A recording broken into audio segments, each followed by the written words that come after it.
sini saya akan menjelaskan alat-alat laboratorium yang terdiri dari yang pertama itu Erlenmeyer, wadah kitron pada titrasi yang berfungsi untuk mencampur, memanaskan dan menyimpan larutan agar tidak mudah kental.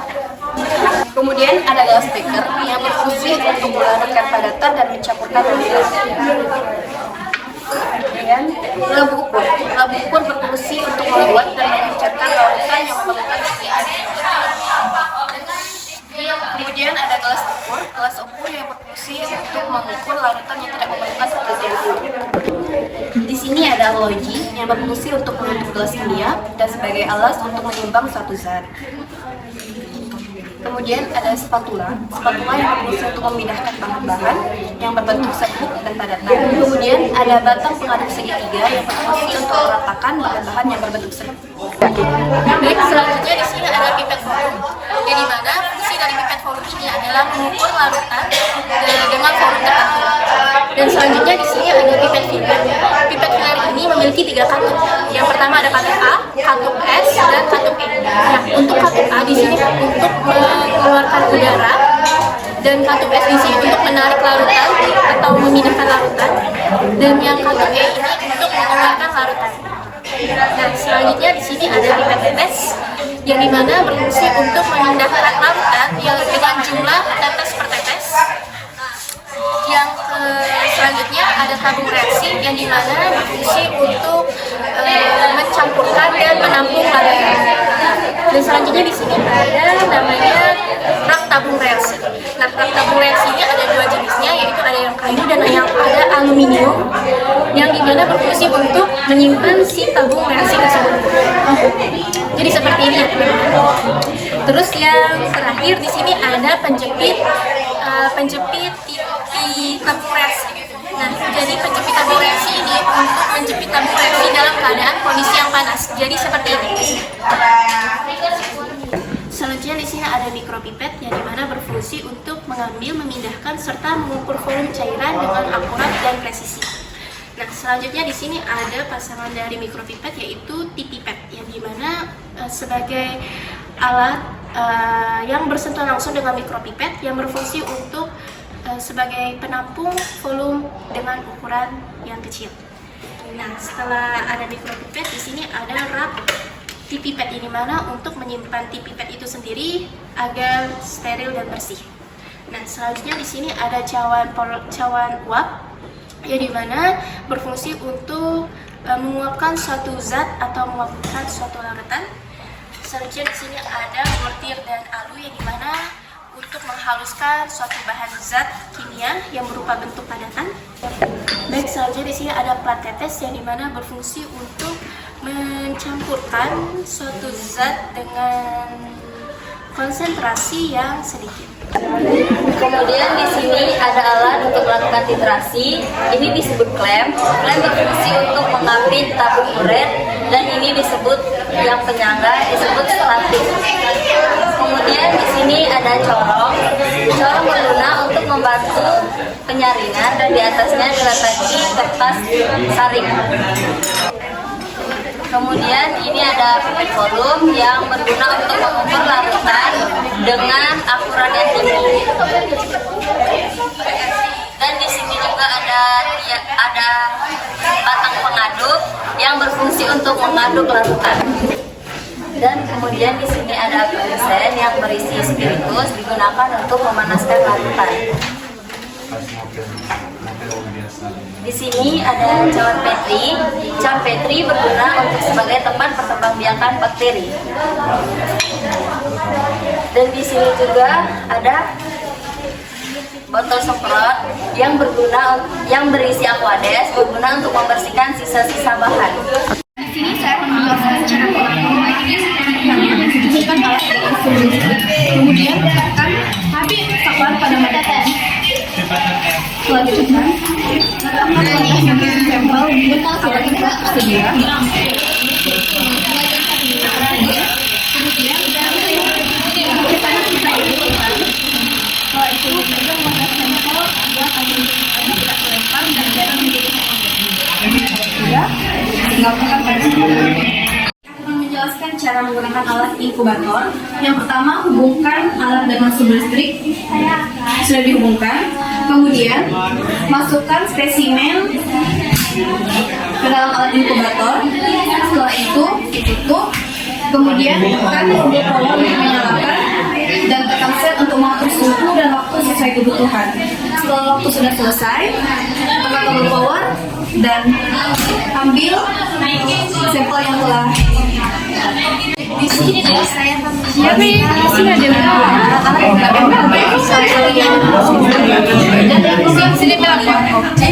tiga dimensi seperti sini. Ada yang cara menggunakannya kita langsung pasangkan saja colokan ini ke stop ya keluar nih. Lalu kita jelasin dua. Nah, terlihat di sini sudah nyala lampu penelitiannya.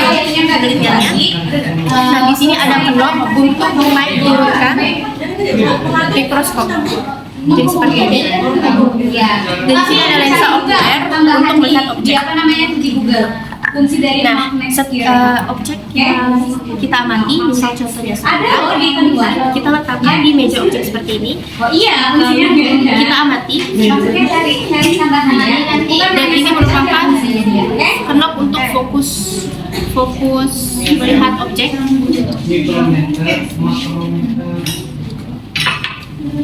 Kita lihat sampai objeknya terlihat sangat jelas. Dan selain itu, di sini ada untuk mengubah latar belakang untuk melihat objek. Misalnya kalau latar belakang objeknya ini tidak terlihat, kita ganti dengan latar belakang objek yang satunya.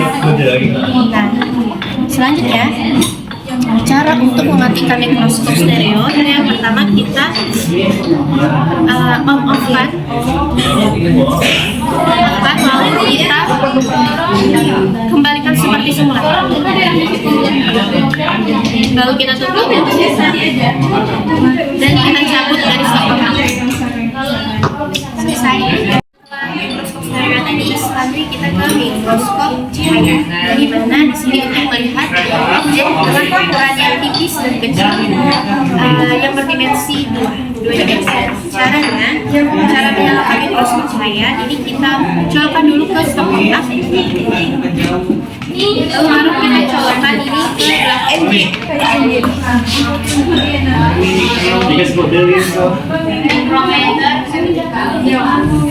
setelah itu baru kita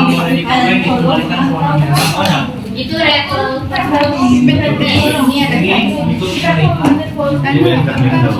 ya guys.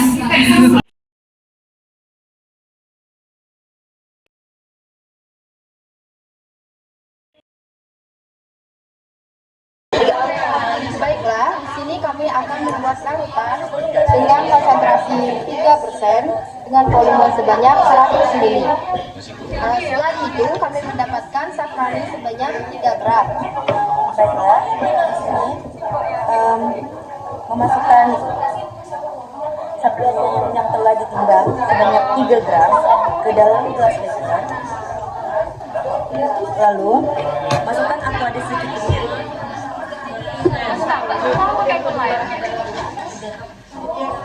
Lalu kita homogenkan. Setelah cukup homogen, masukkan ke dalam lampu ukur.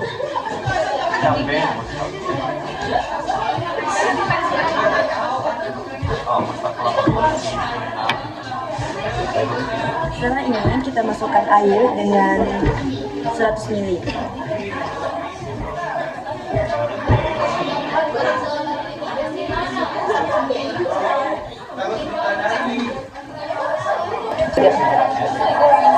Agar air yang dituangkan lebih akurat, kita menggunakan pipet tetes.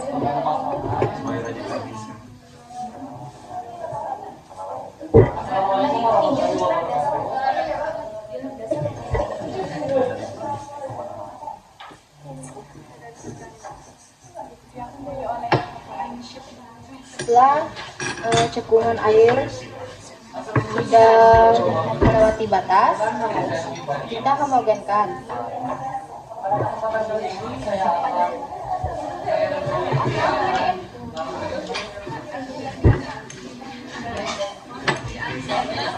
Setelah dirasa sudah homogen, inilah larutan dengan safranin 3 gram dan konsentrasi 3% dan volume sebanyak 100 ml. Baiklah, di sini saya akan menjelaskan bagaimana cara membuat larutan dengan konsentrasi 2 ppm dengan volume 100 ml. Yang pertama, saya akan menghitung rumus, yaitu ppm sama dengan massa zat terlarut dibagi volume. Yang diketahui itu konsentrasi ppm-nya 2 dan volumenya itu 100 ml. Nah, karena satuan ppm ini menggunakan liter, maka dari itu satuan mililiter dirubah menjadi 0,1 liter. Jadi didapatlah hasil hitungan tadi 0,2 mg.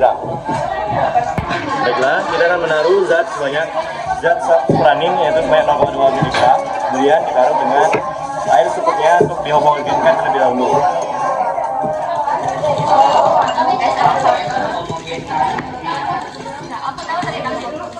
Di sini saya menggunakan alat untuk membantu itu pipet tetes. Jadi kita mengombongkan sebuah zat safranin sebanyak 0,2 mg ke dalam gelas abutur.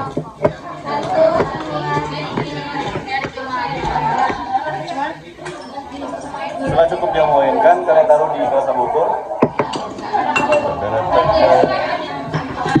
Kemudian ditambah aquades sebanyak 100 ml tadi.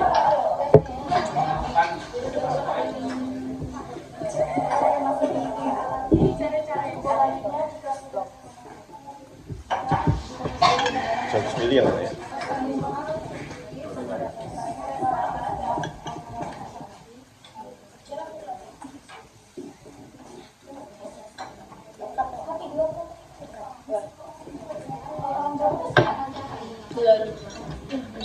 Kurang banyak.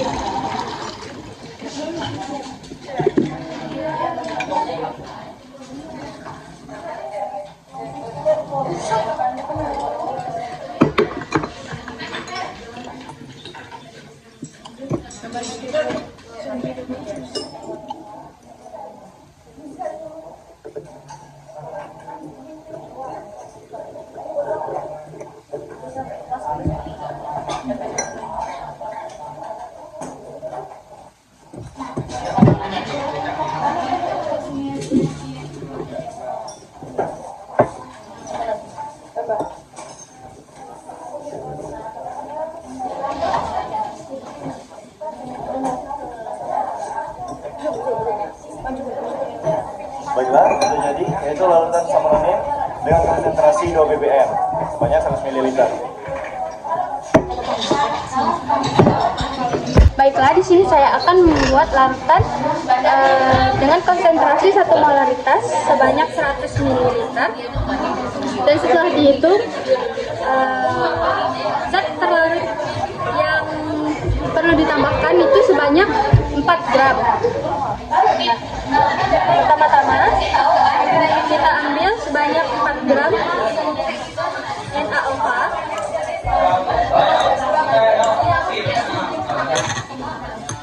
Kemudian kita larutkan menggunakan aquades. Lalu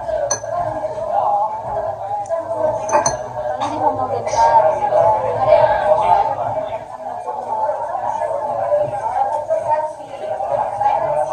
Setelah larutkan tercampur, masukkan dalam lampu ukur.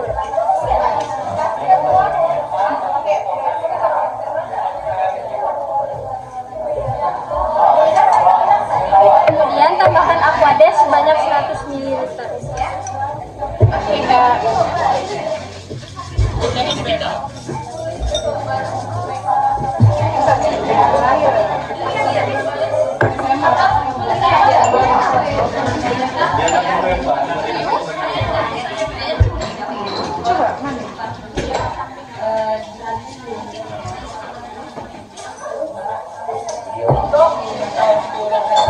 Nggak masuk ke ini ya, baik.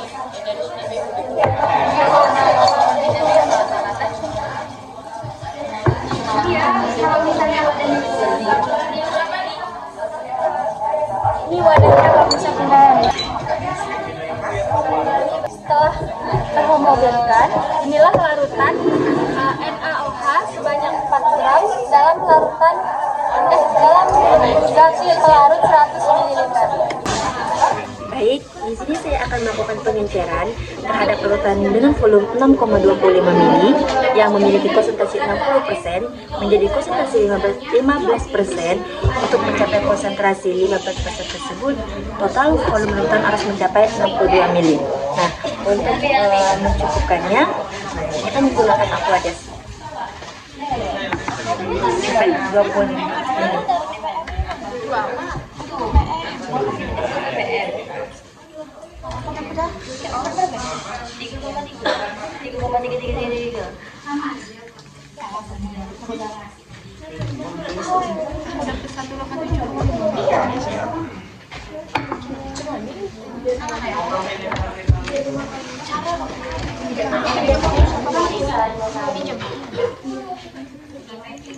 Setelah kita campurkan dengan aquades, kita menambahkan.